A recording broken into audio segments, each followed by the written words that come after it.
E aí, pessoal, tudo beleza? Eu sou o Petiano Fernando, do PET Elétrica UFPB, e estou hoje aqui para mais uma aula de Cálculo 1, dando sequência ao nosso curso. Hoje falarei sobre taxas de variação e resolveremos algumas questões relacionadas a este tema. Bom, vamos supor que eu tenha a função y é igual a f de x. Quando eu digo que y é igual a f de x, eu estou dizendo que existe uma relação, ou seja, uma dependência entre y e x, certo? Taxa de variação média. Então, o que é a taxa de variação média? É a razão entre a variação do y e a variação do x. Isso é a definição de variação média. Agora, quando eu falo em apenas simplesmente taxa de variação ou taxa de variação instantânea, é simplesmente a derivada da minha função. Vamos ao primeiro exemplo. Determinar a taxa de variação média da área de um quadrado em relação ao seu lado, quando este varia de 3,5 cm para 4 cm. Ou seja, eu estou interessado em calcular a taxa de variação média.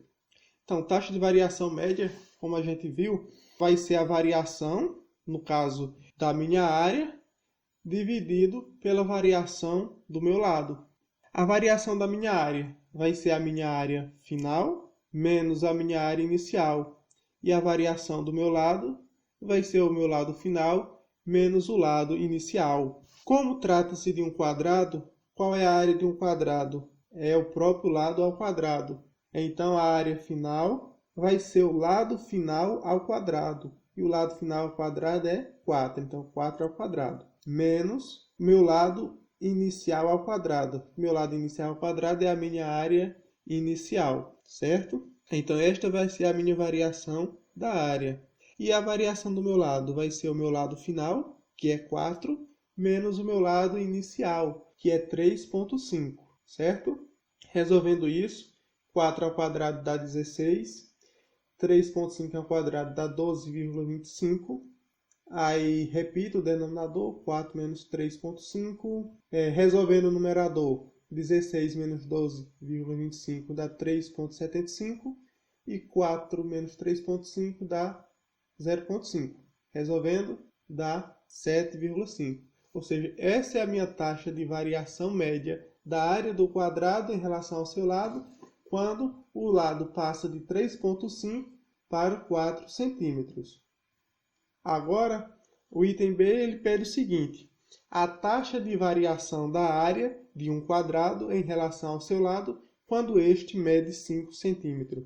Vejam bem, agora eu estou interessado na minha taxa de variação, certo? O enunciado diz apenas taxa de variação. Então, se é taxa de variação, eu agora vou utilizar a derivada da minha função. E quem é a minha função neste caso? A minha função é a função área, ou seja, a taxa de variação da área. A área é a minha função. E quem é a área de um quadrado? A área de um quadrado é o lado ao quadrado, certo? Então, como a questão pediu apenas a taxa de variação, eu vou utilizar apenas a derivada da minha função, certo? Não é variação média, é variação instantânea. Por isso, eu vou utilizar a derivada da minha função. Aí, se a área é igual ao lado ao quadrado, quem vai ser a derivada da minha função, que é a área? A derivada da área vai ser 2L, né? Como a gente já viu, L ao quadrado, a derivada de L ao quadrado vai ser o 2L. Só que eu quero saber essa taxa de variação quando o lado mede 5 centímetros. Ou seja, a área para o lado 5 centímetros é igual a 2 vezes o lado medindo 5, 2 vezes 5 é igual a 10 centímetros quadrados. Ou seja, esta é a minha variação instantânea da área em relação ao lado quando o lado mede 5 centímetros. O exemplo 2. A pandemia do coronavírus atinge certa cidade. O secretário de Saúde calcula que o número de pessoas atingidas pela pandemia depois de um tempo T, medido em dias a partir do primeiro dia, pode ser calculado pela relação. Ou seja, a pandemia atingiu a cidade, os especialistas fizeram o cálculo e chegaram a essa conclusão. Esta é a expressão que indica o número de pessoas contaminadas ao longo do tempo T, que é ao longo dos dias. Aí, no item A, eu quero saber qual é a razão da expansão da pandemia no quinto dia, ou seja, no tempo t igual a 5 é no quinto dia. Essa razão da expansão é apenas uma maneira bonita de se dizer a variação. Qual é a variação da pandemia no tempo t igual a 5? Então, se é variação, não é variação média, é variação instantânea. Ou seja, então, se é apenas a variação, é a derivada da minha função. A minha função é P de t, que é o P ao longo dos dias, é igual a 64t menos t ao cubo sobre 3. Quem vai ser a derivada desta minha função? Vai ser a derivada de 64t é 64, e a derivada de t ao cubo sobre 3 vai ser, derivada de t ao cubo vai ser 3t ao quadrado. Como está sendo dividido por esse 3, eu vou cortar o 3 do numerador com o 3 do denominador, vai restar apenas o t ao quadrado, certo? Não detalhei bem as derivadas aqui, porque a gente já viu isso nas aulas anteriores, como é que se deriva. Então, esta é a derivada da minha função. Eu quero saber a razão da expansão, ou simplesmente a variação, no quinto dia, ou seja, é o P' de 5. Então, só é substituir. P' de 5 vai ser igual a 64 menos t ao quadrado. Quem é t? T é 5, 5 ao quadrado dá 25. Eu vou ficar com 64 menos 25 é igual a 39 pessoas. Esse é o número de pessoas contaminadas no meu quinto dia. E em t igual a 8. Ou seja, eu quero saber novamente agora a variação no oitavo dia. Então é só questão de substituição. Vai ser o P' de 8. Vai ser 64 menos t ao quadrado. O t agora é 8. 8 ao quadrado é 64. E olha que interessante, o resultado é zero. Isso indica que a partir do oitavo dia, no início do oitavo dia, a pandemia já está controlada naquela cidade, porque o número de pessoas contaminadas é zero. A variação, a taxa de crescimento agora de contágio é zero, certo? Então a pandemia foi controlada. Terceiro exemplo. Uma mancha de óleo expande-se em forma de círculo, onde a área cresce a uma taxa constante de 30 km² por hora. Com que rapidez estará variando o raio da mancha quando a área for de 16 km²? Nesse tipo de questão, gostaria de chamar a atenção para o seguinte procedimento que a gente vai fazer para a resolução dela. Qual é esse macetezinho? Qual é esse passo a passo? É o seguinte, são 5 passos. O primeiro é a gente identificar as nossas variáveis, de interesse. O segundo é achar uma relação entre essas variáveis.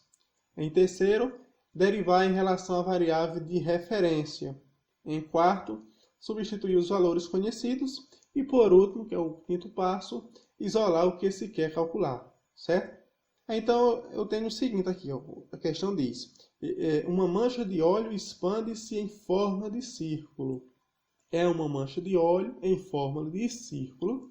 Aí aqui diz, a área cresce a uma taxa constante de 30 km² por hora. O primeiro passo é identificar as variáveis. E quem são as minhas variáveis que eu tenho que identificar? São as taxas de variação. Uma das taxas de variação é em relação à área. O enunciado deixa claro aqui, a área cresce a uma taxa de 30 km² por hora.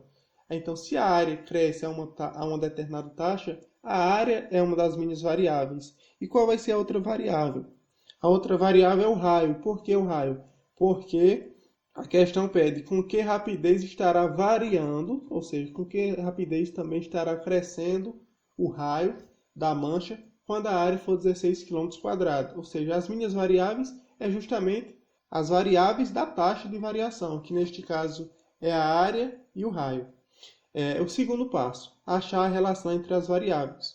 Qual é a relação existente entre área e raio, sabendo-se que essa mancha de óleo possui o formato de um círculo? Ou seja, área é igual a πr². Esta é a relação existente entre área e raio. No caso de um círculo, esta é a relação existente entre elas. O terceiro passo, derivar em relação à variável de referência. A variável de referência é o tempo, né? Eu sei que a área cresce a 30 km² por hora e eu quero também saber a rapidez em que o raio está crescendo. O raio está crescendo 1 km por hora, 2 km por hora. Isso o tempo é a minha variável de referência. Então, eu vou derivar tudo isso aqui em relação à variável de referência. Derivada da área vai ficar dA dt, derivada da área em relação ao tempo. E aqui no segundo membro, vou derivar, o π é uma constante, continua, e eu vou derivar o meu raio. Derivada de r² é 2 raio dr dt, ou seja, derivada do raio em relação ao tempo. O quarto passo é substituir os valores conhecidos. Analisando aqui, quais são os valores que eu já tenho? Eu sei qual é essa taxa da área em relação ao tempo, a taxa de crescimento da área em relação ao tempo, sei. O enunciado forneceu esse dado para mim. Eu sei que π é uma constante, o raio eu não tenho ele explicitamente, porém eu tenho subsídios para conseguir calcular ele, porque a questão quer saber a taxa de crescimento do raio quando a área é 16 km². Ou seja, a gente sabe que a área de um círculo, porque a mancha do óleo forma um círculo, a área é igual a πr². Eu quero saber o raio quando a área é 16 km², que é para eu poder substituir esse raio aqui, certo? Então aqui eu isolo o raio ao quadrado vai ser área sobre π, raio é igual a raiz de A sobre π, que é igual a raiz de 16 sobre raiz de π. Raiz de 16 dá 4, raiz de π é raiz de π. Pronto. Então, eu tenho esse dado e tenho todos esses dados aqui. E o 2, o raio, eu sei quem é, e o π. E está faltando apenas o dr dt, que é justamente a taxa de crescimento do raio em relação à área. Agora é só substituir os valores conhecidos. dAdt é 30, certo? 30 km²/hora. 2π vezes o raio dr dt. Isolando o dr dt, que é a taxa de crescimento do raio, dá 30 raiz de π sobre 8π. Eu posso simplificar, dividindo todo mundo por 2. Vai ficar 15 raiz de π sobre 4π km/hora. Ou seja, essa é a taxa de crescimento do raio em relação à área quando a área é 16 km². Ou seja, isso aqui é uma variação instantânea. Por que uma variação instantânea? Quando a área for 20 km², esse valor aqui já vai ser outro, certo? Quando a área for 30 km², esse valor aqui já é outro. Ou seja, é uma variação instantânea. Quarto exemplo. Um foguete sobe verticalmente e é acompanhado por uma estação no solo a 5 km da base de lançamento. Com que rapidez o foguete estará subindo quando a sua altura for 4 km e a de sua distância da estação estiver crescendo a 2.000 km/hora? Eu vou desenhar a situação para a gente entender melhor. Eu tenho um foguete que é lançado e vai subir verticalmente. A 5 km da base de lançamento desse foguete existe uma estação de acompanhamento, certo? Aí ele diz o seguinte: quando a altura é 4 km, ou seja, quando essa altura é 4 km, a taxa de crescimento dessa distância aqui, da distância entre foguete e estação, cresce a 2.000 km/hora, certo? Quando essa altura é 4, eu sei a taxa de crescimento da distância entre foguete e estação, Só que a questão quer saber também a taxa de variação da altura, a taxa de variação, com que rapidez o foguete está subindo. A questão quer saber isso, com que rapidez o foguete está subindo, justamente quando a altura é 4 km. Então a gente vai recorrer novamente àquele passo a passo. O primeiro passo é identificar as variáveis, certo? Quem são minhas variáveis aqui? Eu tenho a taxa de crescimento da distância e estou interessado em calcular a taxa de crescimento da altura em relação ao tempo. Qual é a velocidade, no caso, de subida quando a altura é 4 km. Ou seja, essas são as minhas variáveis: distância do foguete à estação e altura. Segundo passo é achar uma relação entre essas variáveis. Analisando o desenho aqui da situação esquemática, a gente pode lembrar logo imediatamente do Teorema de Pitágoras, ou seja, um triângulo, retângulo. Então, Teorema de Pitágoras, ou seja, a relação existente é a seguinte: essa distância ao quadrado, que é a hipotenusa no caso, é igual à soma dos catetos ao quadrado. É o h ao quadrado mais o 5 ao quadrado. Ou seja, esta é a relação entre as variáveis. O terceiro passo é justamente derivar em relação à variável de referência, que no nosso caso, novamente, é o tempo, certo? Então, a gente vai derivar ambos os lados em relação à variável de referência, que é o tempo. Então, aqui vai dar 2L, dL dt. aqui vai dar 2h, derivada de h ao quadrado é 2h dh dt. 5 ao quadrado dá 25, 25 é uma constante, a derivada de constante é zero. Por isso que eu estou omitindo ela, certo?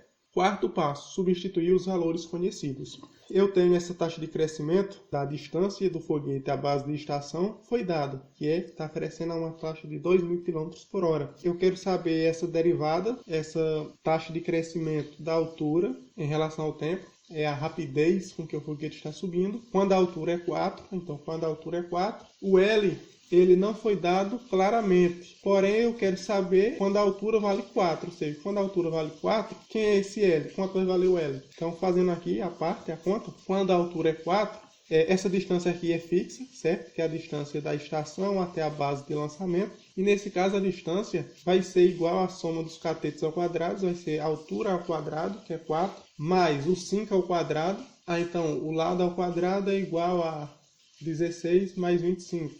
Lado ao quadrado é igual a 41 e o lado é igual a raiz de 41. Pronto, eu tenho todos os dados. Eu tenho esse lado que estava faltando a medida. Isso aqui a própria questão me forneceu. A altura também a questão me forneceu. E isso aqui é o que eu quero calcular.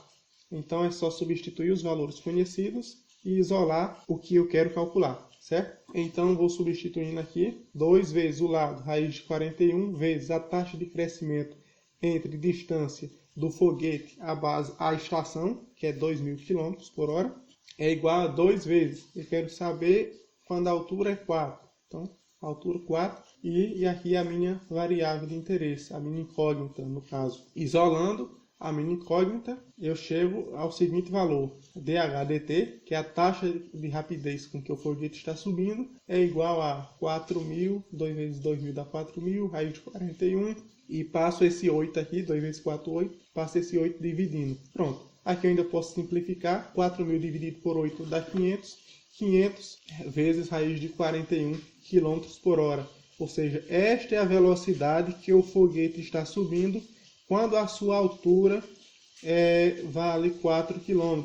Quando sua altura vale 5 km, esse valor aqui já muda, já passa a ser outro, certo? Quando a altura é 10 km, quando o foguete está a uma altura de 10 km, este valor aqui muda também, certo? Pronto, pessoal.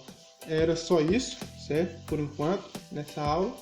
Meu muito obrigado a vocês que acompanharam mais uma aula. Peço que nos sigam no Instagram. Eventuais dúvidas que vocês tiverem, podem escrever aí nos comentários ou então enviarem diretamente para o nosso e-mail. E se gostaram do vídeo, por favor, deixem seu like. E a gente se vê na próxima aula. Valeu!